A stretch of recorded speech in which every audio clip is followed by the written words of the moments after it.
Richard Ashton sat with his legs swaying over the edge of the wooden pier. Worn by time and waves, it extended into the dark expanse of the sea. He felt isolated, his gaze fixated upon the distant horizon. The moon's radiance cast a glimmering trail on the somber waters, and the tumultuous sound of the waves mirrored his troubled mind. He felt adrift in the tempest that had become his existence. He yearned for a respite, a moment of tranquility amidst the maelstrom. Richard sighed deeply, his hazel eyes focused on the vast expanse of the night. Moonlight played upon the waves, creating an enchanting ballet.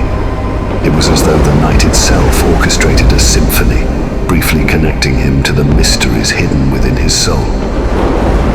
Beneath the serene facade of the night, Richard's inner turmoil raged unabated. There was a time when Catherine was his soulmate, but the breakdown of their relationship had left him feeling uncertain and lost. A gentle breeze whispered through the night air, an olfactory embrace that enveloped his senses. His heart was filled with longing as he gazed into the boundless infinity beyond. However, the burgeoning wind whispered of forthcoming portents. In the distance, a lighthouse stood sentinel upon the cliffs. Its resolute beam of light pierced the velvety darkness. It stood as a distant beacon to Richard. It was a flickering reminder of paths left unexplored, paths that had ended unexpectedly. He felt like a sailor lost at sea, his compass broken, struggling to differentiate between dreams and reality. Borne upon the breeze like a melancholy refrain, a voice materialized. Isabella. A name that resonated with a haunting familiarity. Isabella. The voice intensified, echoing Richard's heartbeat.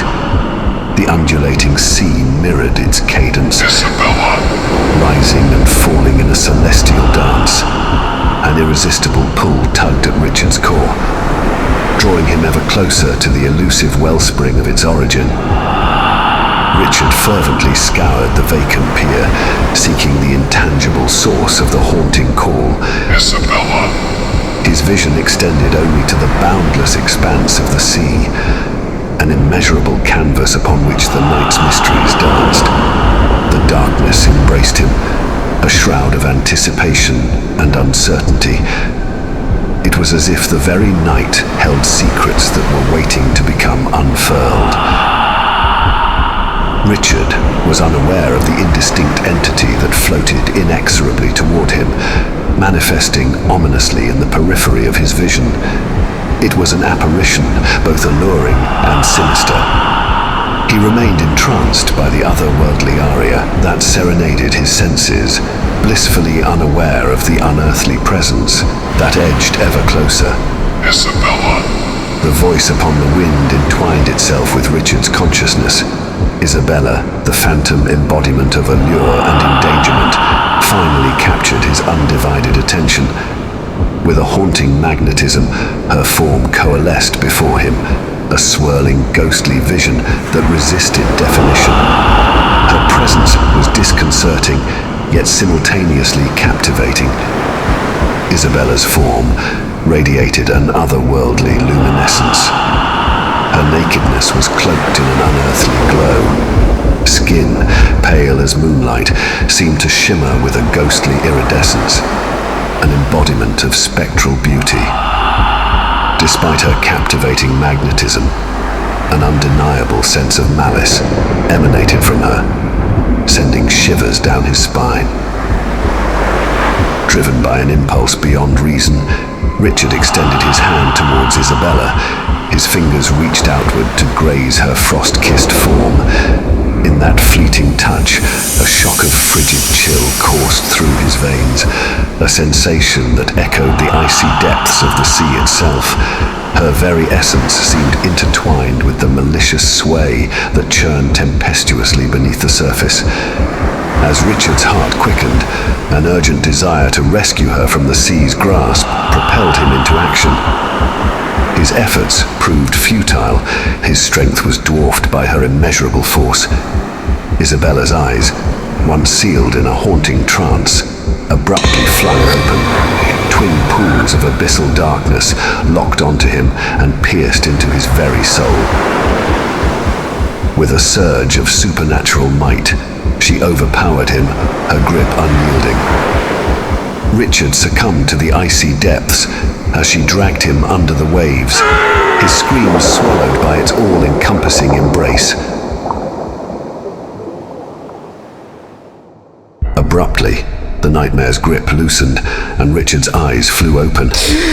Gasping for breath, he found himself ensconced in the safety of his bedroom. His heart beat a frantic rhythm within his chest.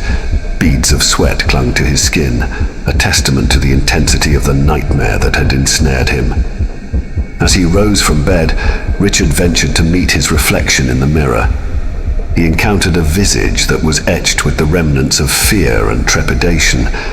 However, his gaze was met with something other than his own countenance. In the depths of the mirror, a fleeting semblance of Isabella's haunting presence lingered. Her malevolent eyes studied him, a haunting spectre that transcended the boundaries of consciousness. The encounter left Richard teetering on the precipice of sanity. His mind was a turmoil where reason and the inexplicable waged war. It was an unsettling sensation. Isabella's eyes probed intensely into the labyrinthian corridors of his psyche. Eyes that carved into his spirit, leaving an indelible scar. Torn between uncertainty and rationality, Richard forced himself into the bathroom. As surrealism enveloped him, he trembled uncontrollably. The cool touch of water on his face offered a fleeting reprieve, a moment of clarity amidst the shadows. The image of Isabella faded from the mirror.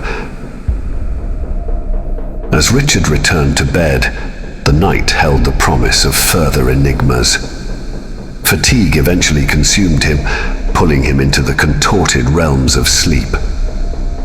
Richard gradually succumbed to slumber, oblivious to Isabella's lingering presence, held within the mirror's fathomless reflection.